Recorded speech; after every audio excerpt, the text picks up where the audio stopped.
botar já aqui para deixar gravando para vocês, tá?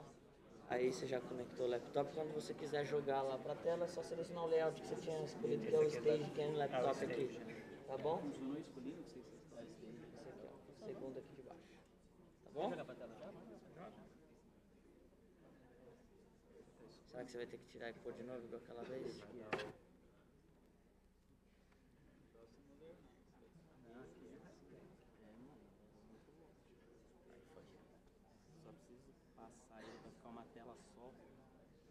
Senão a apresentação não funciona. Então aqui já está gravando, os microfones de mão, só puxar o botãozinho para cima que já vai rolando, tá bom? Bom evento para vocês aí. Valeu. Obrigado aí, Tio. Mandar apresentar aqui funciona? Quando tem 2 minutos, funciona. Beleza, você quer falar?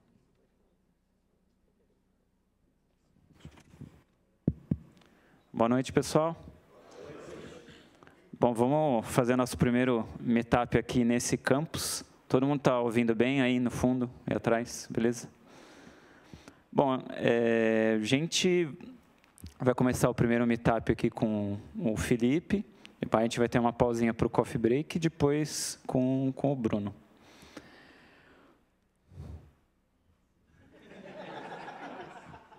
Bom,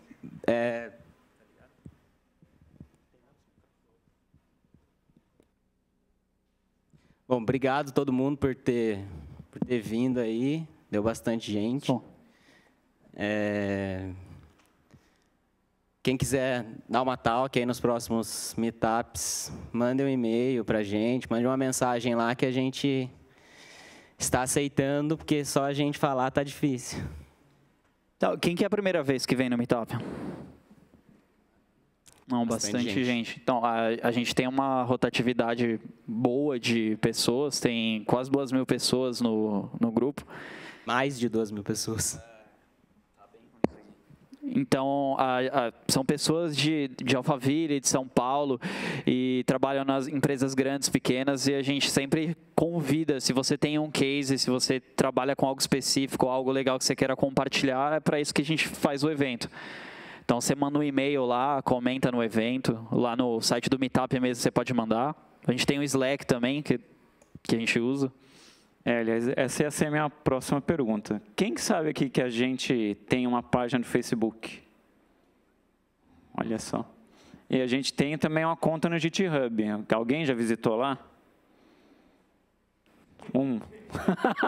Não, normal. Nosso marketing não é bom, né? Acho que a gente vai ter que juntar nosso Slack com o do Soul Java lá para ver se dá alguma coisa. Né?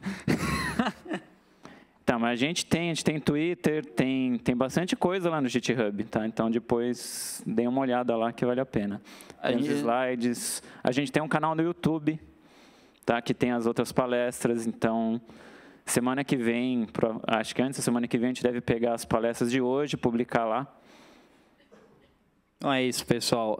A gente costuma ficar online no Slack, trocando ideia durante o dia aí, sobre problema, decisões de arquitetura, um pouco do que a gente vai falar depois. E agora vamos ver o que o Felipe tem a falar aí de microservices. Bom, pessoal, ainda bem que tem bastante gente nova aqui, porque eu acho que a galera já deve estar meio de saco cheio de eu ouvir eu falar de microserviço, né? Tá chato, né, velho? Mas beleza. Como tem bastante gente nova, vou me apresentar. Meu nome é Felipe, sou engenheiro de software na Monk, ela que está bancando o nosso coffee break hoje. Contribuo para esses frameworks aí. Todos os meus contatos estão aí, então se alguém quiser me xingar ou falar que tudo que eu falei aqui não serve para nada, pode mandar um e-mail, xingar no Twitter. Só não xinga no GitHub, porque daí é foda. Mas beleza. Bom, vamos lá, né? Microserviços. A gente estava falando disso agora mesmo ali fora. Isso é muito hype, né? E aí todo mundo quer usar microserviços e tal. Beleza. Por quê? Puta, como você tem um projeto pequeno, se entra uma pessoa nova na equipe, ele consegue ser produtivo muito rápido, porque o projeto é pequeno e ele não demora, sei lá, um mês para conseguir fazer o projeto rodar, localhost, conectar em N base de dados e um monte de coisa assim. Então, um membro novo na equipe consegue ser produtivo bem rápido. Aplicação menor, mais simples. Você tem escalabilidade horizontal. Chega desses bagulho de Exalogic, essas máquinas gigantes. Como você tem um projeto pequeno, você fica independente, você fica mais livre para poder usar tecnologias, testar tecnologias. E se o seu microserviço parar, você não impacta tudo, né? Você impacta um pedaço só do seu, né? Uma área do seu negócio. Então, você não derruba a empresa inteira, né? Que assim, não faz sentido o cara tá tirando um relatório de 3 meses lá impactar uma pessoa que está comprando. Então, tipo, né? Acho que empresas grandes que têm essas coisas que não começaram a migrar, acho que está na hora de começar a pensar. Por que não, né? Putz, é mais complexo. Você tem que ter DevOps. A integração entre os microserviços é difícil. Em produção, você tem muitas aplicações para monitorar. Para criar testes é mais difícil, porque às vezes você faz uma chamada HTTP, você posta alguma coisa numa fila, e para testar isso? Como é que você vai garantir que a sua mensagem está sendo entregue para a fila? Que você está chamando um microserviço, mas o cara não foi lá e não quebrou o contrato, ele não foi lá e arrancou um campo que você precisava para alguma regra do seu negócio. Então, é mais difícil de testar. E mais difícil de fazer o troubleshooting, né?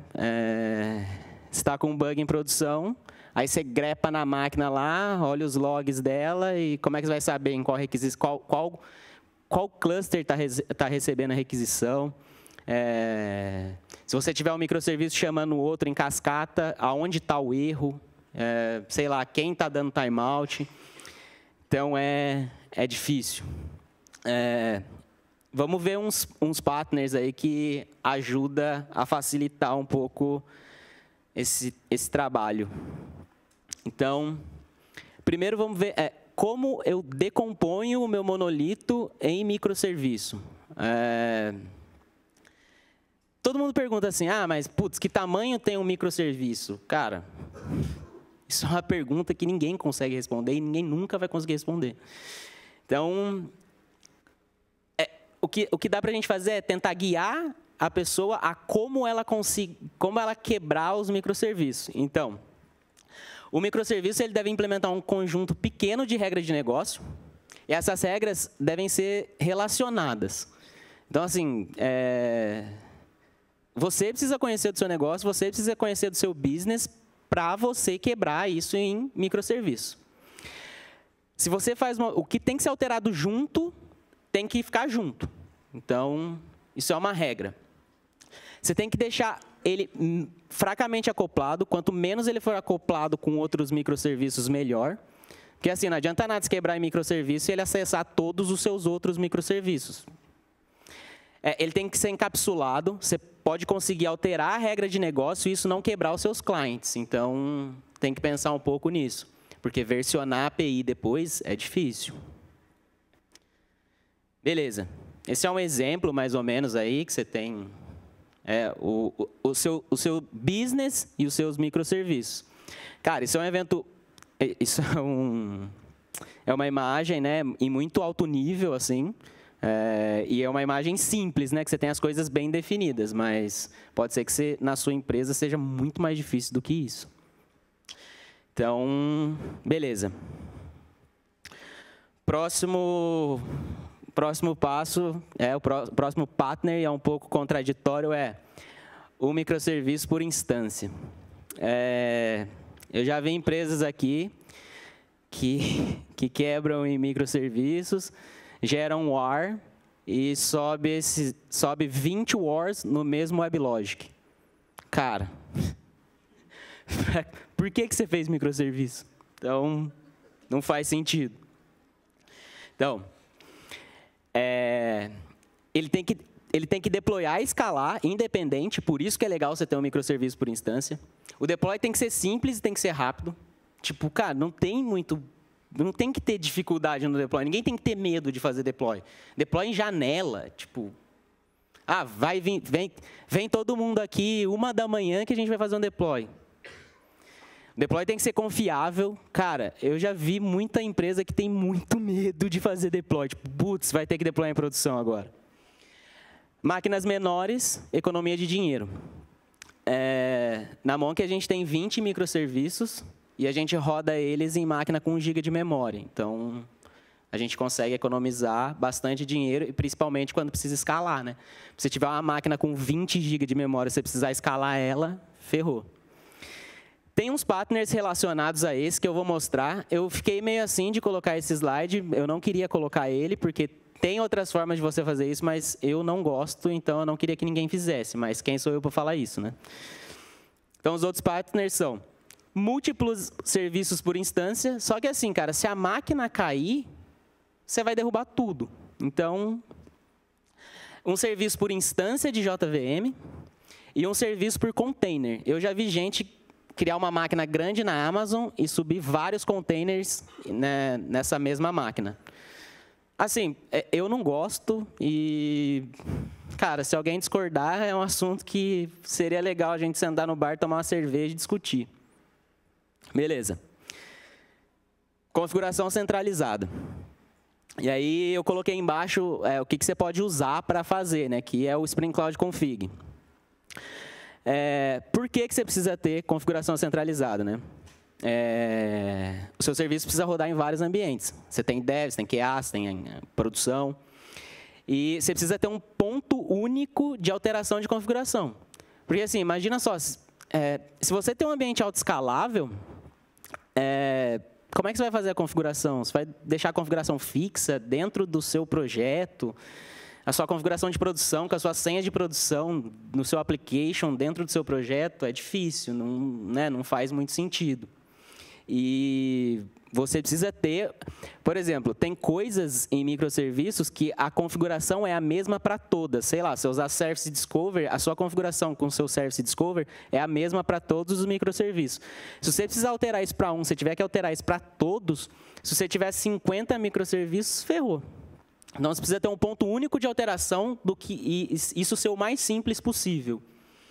E, cara, uma coisa muito interessante é fazer a alteração de configuração e não precisar restartar suas aplicações. Ela fazer um refresh automático de tudo isso. Então, o Spring Cloud Config é um cara que faz todas essas coisas. Vou contar um caso aqui, né? Quando a gente começou a trabalhar na Monk, a gente começou sem o Spring Cloud Config. Eu subi um Eureka só em produção. Quando precisou de 2, eu precisei ir em todos os arquivos de configuração e colocar mais uma instância de Eureka. E assim, cara, isso é chato para caralho. Então, tenham configuração centralizada. Comecem pela configuração centralizada, não cometam o mesmo erro que eu. Mensageria. Cara, quando você tem microserviços, uma das coisas que eu vejo que as pessoas ainda não entenderam você não tem transação entre microserviços. Ah, tem como distribuir a transação? Tem. Cara, não faça isso. Você não tem transação entre os seus microserviços. Ponto. Então, se você precisa que algo seja transacional, não é colocando uma transação distribuída que você vai resolver esse problema. Então, cara, usar mensageria é uma coisa que ajuda, porque, primeiro, você tem baixo acoplamento, né? Os seus microserviços não precisam ficar se conectando. Você tem alta disponibilidade, porque você postou a mensagem na fila, ela vai estar lá até alguém consumir. Então, teoricamente, é um jeito, se você não precisa que as coisas sejam síncronas, esse é um jeito de você garantir que o cara fez uma compra e eu preciso atualizar o status de alguma coisa. Se você mandar isso para uma fila, é o jeito de você garantir que uma hora aquele status vai ser atualizado. Isso aí consegue usar diferentes partners, né? Que é, tipo, sei lá, na Monk a gente dispara um evento para uma fila e eu tenho várias filas plugadas nesses eventos, e essas filas recebem, né, o evento, tipo, o cara fez uma compra, preciso atualizar isso, isso, isso. Aí eu posto um evento, todas as filas recebem esse evento e sai atualizando tudo.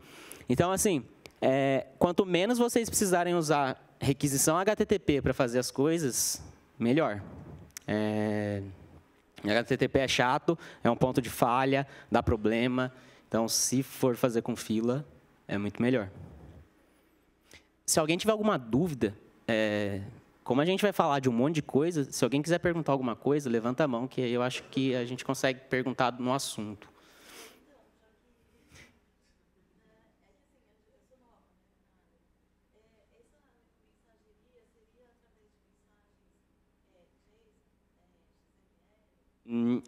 Normalmente, normalmente as mensagens são JSON, você posta, sei lá, em um RabbitMQ, um SQS ou um JMS, alguma coisa assim.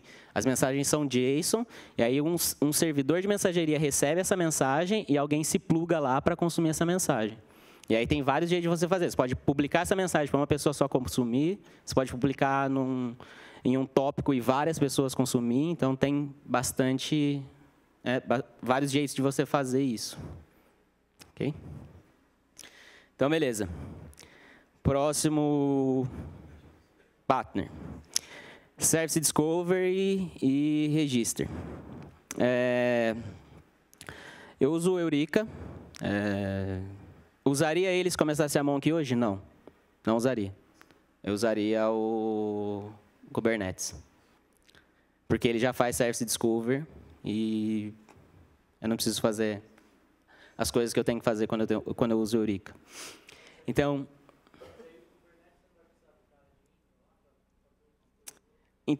o Kubernetes, ele é simples, né, teoricamente, de você mexer nele. Puta, eu registro a minha imagem Docker lá, eu não preciso mais registrar desse jeito, né? Os meus Dockers se registram lá. Então, é mais simples.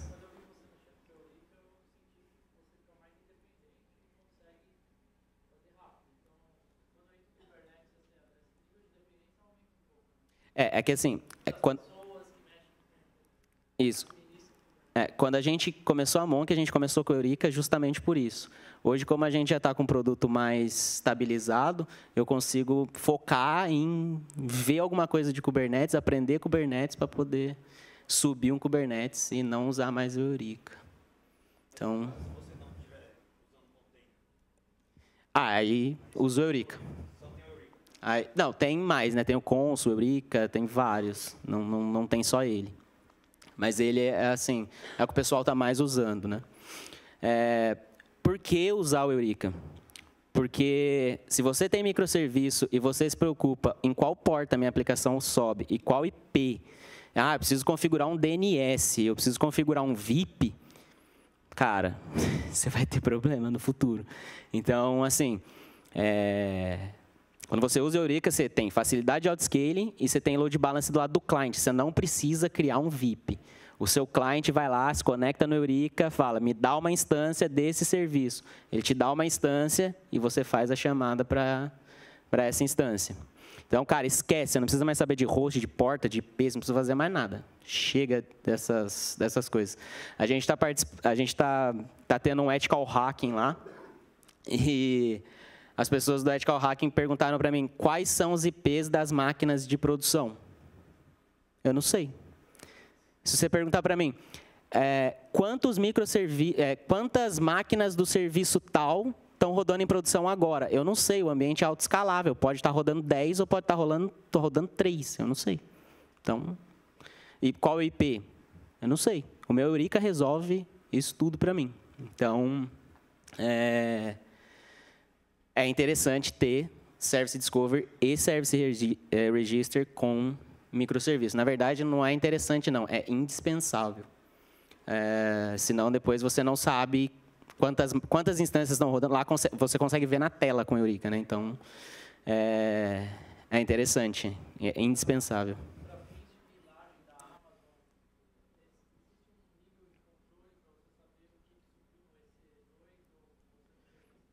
quando eu vou configurar o autoscaling na Amazon, eu limito a quantidade de máquinas que ela pode escalar. Tipo, na Monk a gente liberou a 15 máquinas. Então, eu só vou ter, no máximo, 15 máquinas. Na verdade, isso pode ser diminuído, porque assim, se a gente precisar escalar 15 máquinas, ou a gente é o Google, ou a gente está com algum problema na nossa aplicação. Então, mas ele fala para você que ele criou, tem um trace log das máquinas que ele criou automaticamente. E se você olhar a sua fatura no final do mês, você vê que você pagou aqueles EC2, dá. Então...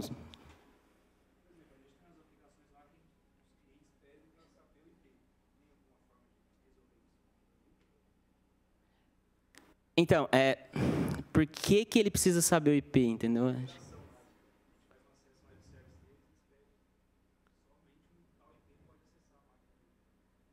Ah, entendi, mas aí é mais para um nível de segurança, né? É que assim, como o web service deles não tem um security, eles pedem o seu IP para poder liberar num firewall. Então, tipo, putz, é arcaico demais isso. Então, não tem o que fazer mesmo. Vamos para o próximo. Circuit Breaker, né? O Spring Cloud Netflix OSS tem o Hystrix lá, por default. Então, Hystrix é legal, é bem interessante. Então, para que serve o Hystrix, né? Ele faz tolerância à falha, né? O fallback. Se você estiver usando o Hystrix e o seu endpoint começar a falhar muito, ele... Eu não sei se ele fecha ou abre o circuito, mas é alguma coisa assim. Ele para de delegar as chamadas. E aí ele responde erro automaticamente. E aí, durante o tempo que o circuito está fechado ou aberto, não sei, que a pessoa não consegue fazer a chamada, aberto, né? Ele dispara algumas requisições, ele passa. E a hora que isso normalizar, ele volta a chamar o seu serviço de verdade. Tem outras formas de você usar também. Você não pode usar, tipo, a gente já usou para, sei lá, eu precisava verificar se um produto tinha em um cache, por exemplo. Aí eu ia lá, fazia uma chamada HTTP para um microserviço que verificava isso no cache. Aí se ele devolvesse que não tinha, aí eu consultava em um outro lugar. Então você consegue ver assim, tipo, se voltou 404, eu tento buscar em outro lugar. Então, você consegue configurar bem isso. Então, você tem tolerância à falha, né? Cara, isso é importante, nem que seja para devolver uma mensagem para o cara assim, tente daqui 5 minutos. Tipo, mas é interessante você ter, para não, sei lá, voltar um 500 para o cara sem uma mensagem, sem explicando, sem falar nada, e o cara fica, tipo, dá um pan na tela, assim. Você precisa tentar ser o mais amigável possível e tentar ser o mais tolerante à falha possível. Então, uma implementação de Circuit Breaker é o Hystrix, né? Então, é bem legal e ele está dentro do Spring Cloud Netflix OSS. Um banco de dados só por microserviço. Assim, eu não vou falar que está errado, porque é feio, mas se você tem microserviços acessando a mesma base de dados, beleza. Um banco de dados só por microserviço, por favor. Você tem baixo acoplamento entre seus microserviços. Cada serviço... Por que a gente quebra em microserviços? Para poder usar várias tecnologias. Então, cara, um lugar onde cabe um banco de dados NoSQL, não cabe um banco de dados SQL, não cabe um banco de dados de grafo. Então, entende o que você precisa e coloque o banco de dados que você precisa.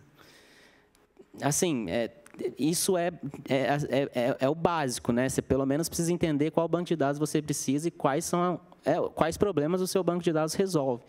Então, com o microserviço, a ideia é essa mesmo. Eu preciso que escale mais, eu preciso que, sei lá. Então, use o banco de dados certo e use um banco de dados por microserviço. Porque um dos problemas de você estar usando o mesmo banco de dados é que, tipo, se alguém estiver ferrando a base de dados, seu microserviço é afetado também. E, às vezes, você nem tem nada a ver com o que o cara está fazendo.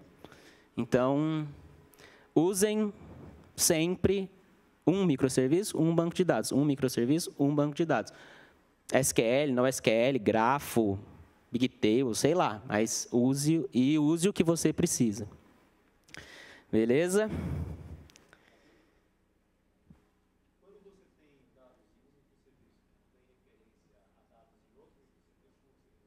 HTTP. Aí você faz uma chamada HTTP.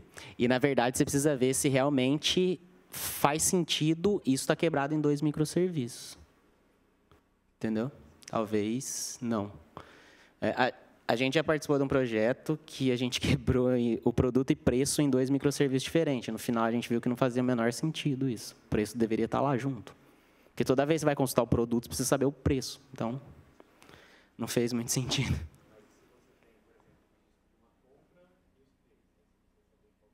Sim, aí HTTP. Tem uma outra coisa que chama consistência eventual, que é um partner também, eu não coloquei ele aqui, mas consistência eventual é, toda vez que um dado entra em um microserviço, você manda ele para uma fila e o outro microserviço salva ele do lado dele. A gente está fazendo isso em alguns lugares na Monk, mas você precisa ter certeza, porque às vezes pode pegar dado desatualizado, né? Por isso que ele é uma consistência eventual. Então, e aí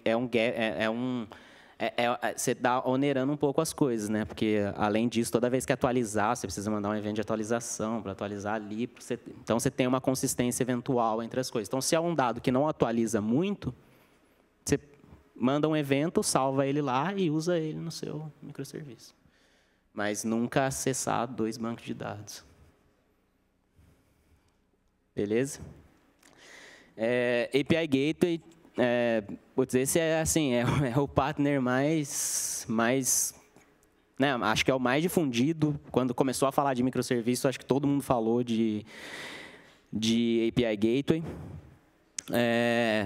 Então, assim, às vezes os seus microserviços eles são muito mais granulares do que o seu cliente precisa. Então, você vai expor um monte de endpoint que para ele não faz sentido, ou sei lá, endpoint é só para a sua infraestrutura interna, então não tem por que você expor esses endpoints para ele.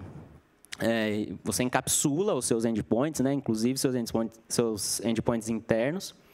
É um único ponto de entrada para os seus serviços, porque daí, se você expor todos os seus microserviços em um API Gateway, sabe, a pessoa acessou aqui. Se você precisar saber, tipo, esse usuário entrou aqui e foi para esse microserviço aqui e depois foi para esse. Então, você não tem muito rastreabilidade. Você ia ter que ficar olhando todos os seus microserviços para saber em qual que a pessoa acessou, qual está tendo mais acesso. Não faz muito sentido. Eu vou falar uma coisa que eu pensei também se eu falaria hoje ou não, mas tem empresas que têm.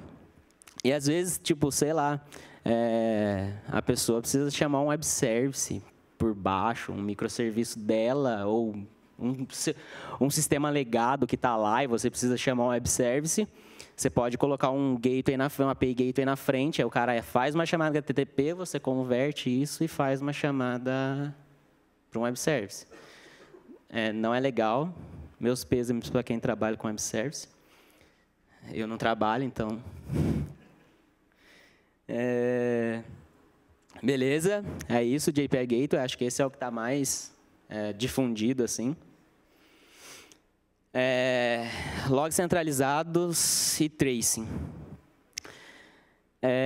Acho que, bom, como todo mundo que estava aqui, a maioria era novo, então acho que eu já dei uma talk no Meetup sobre o Spring Cloud Sleuth para logs centralizados e tracing. Qual que é a ideia disso, né? É aquilo que eu falei no começo, né? Você tem um monte de microserviços, você não consegue grepar a máquina e ficar olhando o que está acontecendo nos seus logs. E se você tem ambiente autoescalável, você perde os seus logs. Então, você precisa centralizar esses logs em uma coisa só. Se a Monk tivesse dinheiro, eu gostaria de usar o Splunk. Como a gente não tem muito dinheiro, a gente tem que usar o ELK mesmo. Não é ruim, é bom, mas o Splunk é melhor. Então, você centraliza os seus logs lá e você precisa fazer tracing também Você precisa fazer tracing dos seus microserviços, porque se uma transação, se uma requisição entrou e ela chamou, sei lá, chamou 3 microserviços, o seu Zul chamou um microserviço, que chamou o outro, que chamou o outro. Como é que você vai saber que essa requisição passou por esses microserviços? Então, o Spring Cloud Sleuth faz tudo isso. Ele coloca um trace ID e você sabe que a requisição entrou no seu Zul, chamou o microserviço A, o B, o C. E se você quiser colocar para mensageria, você sabe que ele mandou a mensagem para a fila lá, que ele recebeu a mensagem da fila aqui. Então, ele consegue fazer um tracing de tudo por onde a sua requisição passou. Isso é automático, tá? É só colocar a dependência lá e já funciona. Então, é bem bacana assim, para usar. E uma coisa que eu não coloquei aqui, que é o Zipkin. Se você estiver usando ele com o Zipkin e mandando essas informações para o Zipkin, você consegue ver em modo gráfico o que foi chamado e qual foi o tempo que cada requisição demorou para responder. Então, se você tiver com um problema de sei lá, a minha requisição tá demorando muito, você consegue saber especificamente qual foi o microserviço que fez a sua requisição, que demorou mais para responder. Então, é bem bacana.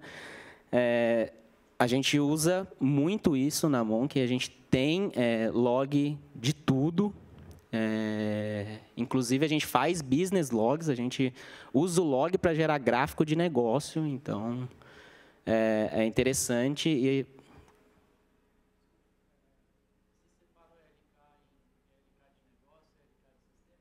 não, eu criei dashboards para dev, dashboards para sistema e dashboards para infra. Então, cara, eu coloquei, eu mesmo estou administrando, então... É porque, assim, o LK é mais o cara colocar lá, né, e colocar ele para funcionar. O cara de infra, né. Assim, foi eu mesmo que coloquei, porque na Amazon é simples, né. Mas é mais o cara de infra colocar lá e você mandar seus logs para ele, né. Então, acho que fica mais no controle do dev do que logar e como logar do que do cara de infra, né. Ele só tem que deixar a máquina lá, fazer os backups e vida que segue.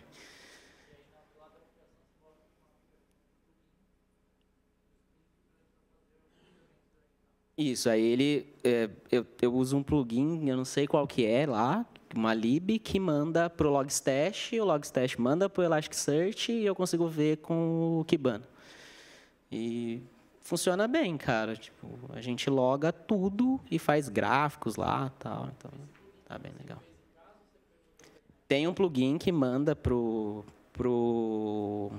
Logstash já é um plugin que você configura seu logback para ele mandar para o Logstash, mas até um amigo meu e do Bruno que fez um lance de log lá no UOL, quando a gente trabalhava lá, e ele loga a chave-valor. Então, eu uso essa lib dele aí para logar chave-valor. Isso está no GitHub do Pedro. Pois é.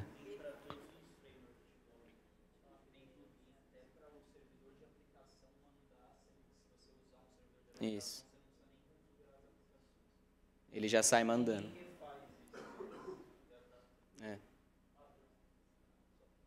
E, assim, o Spring Cloud Sleuth já tem uns partners que você coloca no seu log, que ele já loga certinho lá no Kibana. Então, cara, eu acho que o Greylog é muita infraestrutura, sabe? É Mongo, é não sei o quê, tem que subir. Então, a gente teve esse problema onde eu trabalhei com silos e a gente estava entre o LK e o Greylog, mas eu particularmente prefiro o LK. É mais usado também que o Greylog. Eu prefiro ele. Mas é pessoal, assim, nada contra o Greylog. Beleza? Minha máquina está desligando. Testes integrados, também com microserviço, é uma coisa bem complexa. As pessoas têm discutido muito sobre isso. Então, o que é testar integrado, né? Aí vai muito do que você quer levar isso como conceito e de quanto você quer se iludir também. Então, para deixar claro, eu me iludo bastante. Cara, por que usar, né? Usar um contrato para fazer seus testes integrados? Imagina só que você tem 50 microserviços. Cada microserviço com seu banco de dados, cada microserviço acessando, sei lá, 5 filas. Se você for subir, aí você tem 50 times. Se você for subir 50 ambientes para os seus times testarem integrado, você é muito rico. Então, daí beleza, faz assim. Se você subir um ambiente só, quanto tempo vai demorar para rodar esses testes integrados?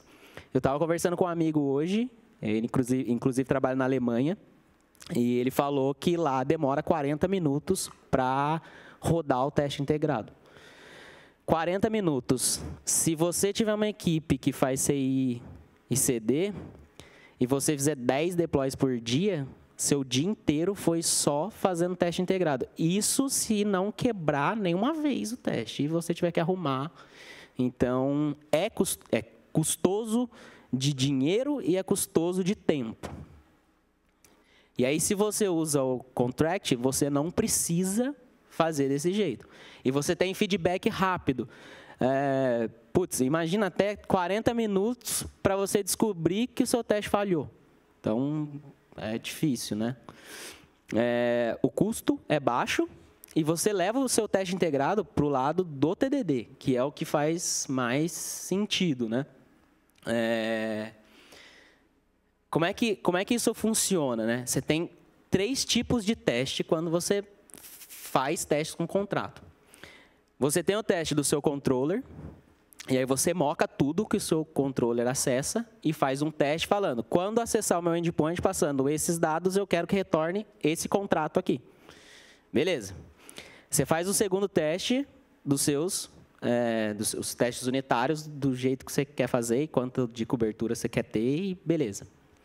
E você faz os seus testes das suas classes que acessam mensageria ou HTTP. E aí, esses testes, ao invés de acessarem diretamente o microserviço, né, você tem que subir esse microserviço, ao invés de você fazer isso, o seu microserviço vai acessar um contrato que alguém gerou naquele outro microserviço para testar o método dele. Então, você sobe um stub runner aqui né, no seu projeto mesmo, e em vez de você acessar lá, você acessa um stub runner. Esse stub, ele vai para o seu Nexus, né? Ou para a máquina que você roda o Jenkins, se você não tiver Nexus, sei lá. Ele vai instalar esse stub lá. Toda vez que você for rodar o seu teste do lado do seu microserviço, ele vai baixar esse stub que está lá. Então, se um cara foi lá e alterou, tipo, sei lá, eu tenho uma regra de negócio que toda vez que se a pessoa tiver menos de 18 anos, ela não pode beber. Se o cara foi lá e aumentou para 19 e você tem testes aqui, ele quebrou o seu teste, porque você está esperando que com 18 não pode beber. Aí ele foi lá e alterou para 19. Quando ele buildar esse projeto, que ele gerar, que ele dá um MVN install nesse projeto, ele vai quebrar o seu teste aqui, porque ele quebrou o seu contrato lá. Então, você não precisa fazer uma chamada realmente para saber que a integração não vai funcionar. Então, você tem um feedback muito mais rápido, né? E, ao invés de precisar rodar todas essas coisas aí. Ao meu ver, não faz sentido. Tem gente que gosta, tem. Eu respeito, mas eu não gosto, eu não testo assim. Eu acho que é perda de tempo e perda de recurso. Então, mas assim, de novo, eu conversando com esse meu amigo da Alemanha, ele falou, cara, a gente faz o sistema para o banco e a gente precisa testar tudo desse jeito, o E2E. Falei, beleza, não tem o que fazer daí, né? Então, eu não sei se tem mais alguma coisa. Não? Era isso que eu queria falar. Acho que fiquei no tempo. Beleza? Se alguém tiver alguma dúvida...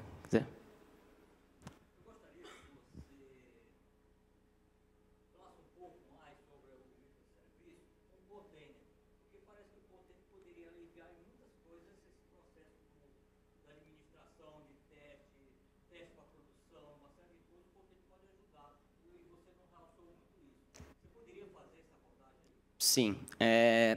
Na Monk, a gente tem 20 microserviços e todos eles rodam com container.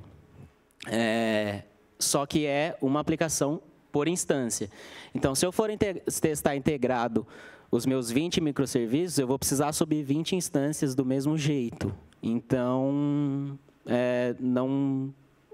usar container não ajuda na parte de teste integrado.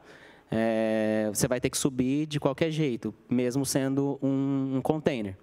O container ele é mais para você ter certeza de que você não tem alteração da máquina. Eu vou rodar uma máquina com Java na versão 8.x.y e vai subir lá. E se esse container subiu na sua máquina de dev, ela vai subir na sua máquina de HMG, vai subir na sua máquina de prod. Então, o container é mais para isso, mas para o teste, infelizmente, ele não conseguiria ajudar em nada. Porque você vai ter que subir de qualquer jeito. Então, sem chance. Beleza? Mais alguma pergunta? Como é que é o seu esquema de segurança em autorização e autenticação? Tá. As pessoas estão usando mais o Auth hoje, né? O Auth 2 é a hype do momento. A gente tem um servidor de single sign-on. Por preciosismo, até, na Monk, todas as requisições, inclusive entre os meus microserviços, elas são autenticadas. Então, o microserviço só consegue fazer uma requisição para o outro se ele estiver autenticado. Mas é isso, a gente tem um servidor de single sign-on e todo mundo acessa ele. E aí, ele que faz a autenticação e a autorização. Beleza? Mas é um single sign-on. Tem um Spring Cloud ou Auth 2, você já consegue subir um single sign-on assim. Não, hoje eu também trabalho assim. Uhum. Porque eu vi que algumas pessoas, inclusive no novo security que acabou de sair, tem o JWT, né? Então, algumas pessoas fizeram isso na mão.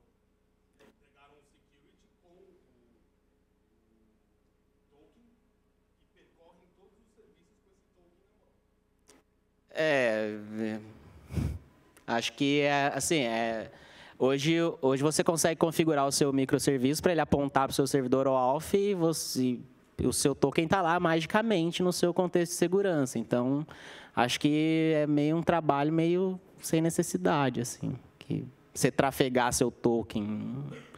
Quem precisa saber meu token é só quem está fazendo a requisição para mim. Tipo, eu não preciso trafegar ele entre as requisições, né? Os meus microserviços, eles se conectam no meu servidor Auth, e aí ele pega as informações do meu usuário baseado no token que ele enviou na requisição. Então, e se eu for acessar acesso entre os meus microserviços, o meu microserviço se loga como client credentials no meu Auth, aí ele recebe um token, ele faz uma requisição para o meu outro microserviço usando esse token. Mas eu uso Beater também, não uso JWT. Eu tenho medo de usar JWT e as pessoas aumentarem o JWT enfiando um monte de coisa que não é necessária. Então, eu prefiro usar um tokenzinho mais simples e sem nada.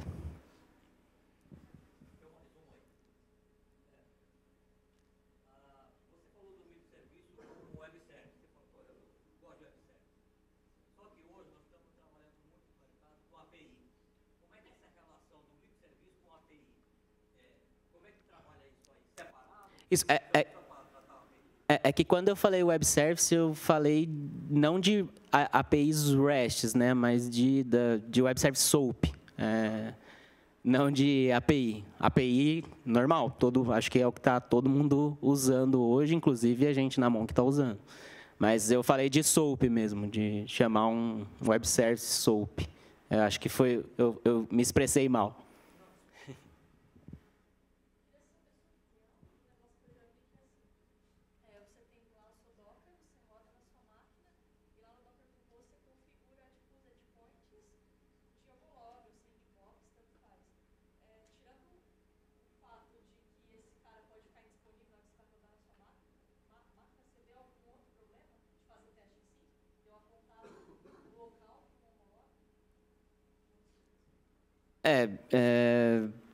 Assim, acho que você apontar para um ambiente de dev para fazer os testes, eu acho que é um pouco meio... Eu acho que é difícil, porque você precisa ter... Normalmente, quando a gente vai fazer teste, você precisa, sei lá, ter uma massa de dados para fazer esse teste. Então, um ambiente de dev é uma coisa que é muito instável, né? Tem um monte de gente acessando lá.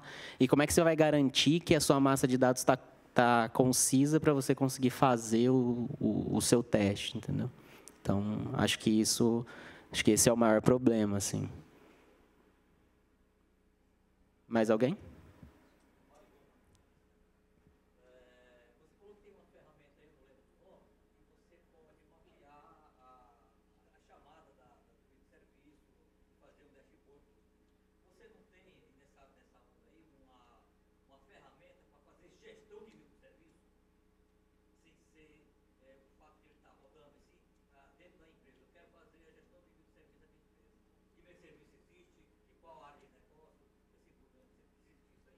Isso não, assim, a gente tem coisas para saber se o microserviço está rodando, se ele está conectado na base de dados, se ele está conectado no cache, mas definir, esse aqui é dessa área, esse aqui é desse, acho que isso é mais do desenvolvedor mesmo, né, das pessoas que estão trabalhando ali, mas uma ferramenta para...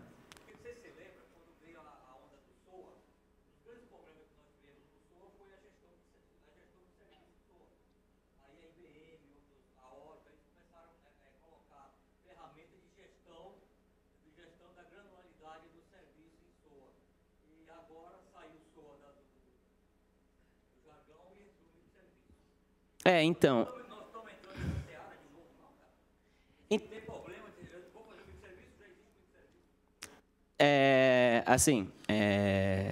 É fundamental que as suas equipes se discutam, né, conversem, para que uma não faça coisa que a outra já tenha feito.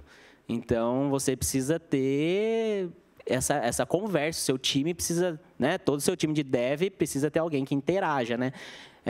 Se você ver o modelo do Spotify, é um modelo interessante de trabalho em que as pessoas se conversam e um sabe o que está fazendo no outro microserviço.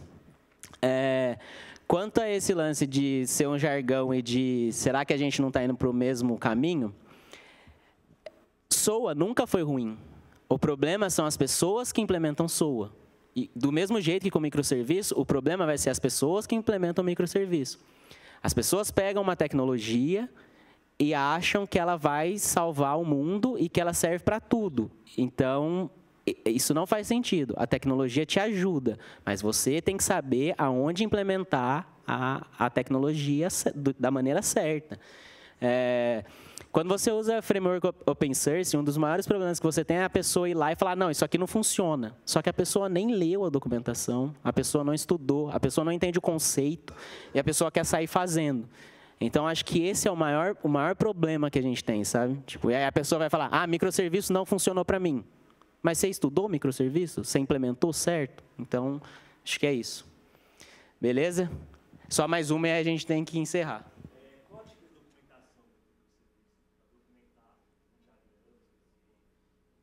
Cara, assim, eu não documento nada. Cara, isso é uma coisa um pouco mais...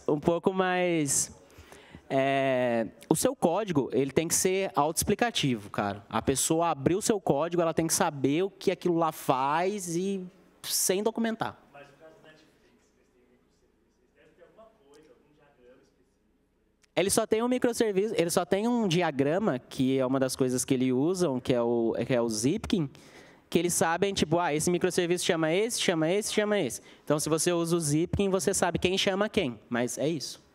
Beleza?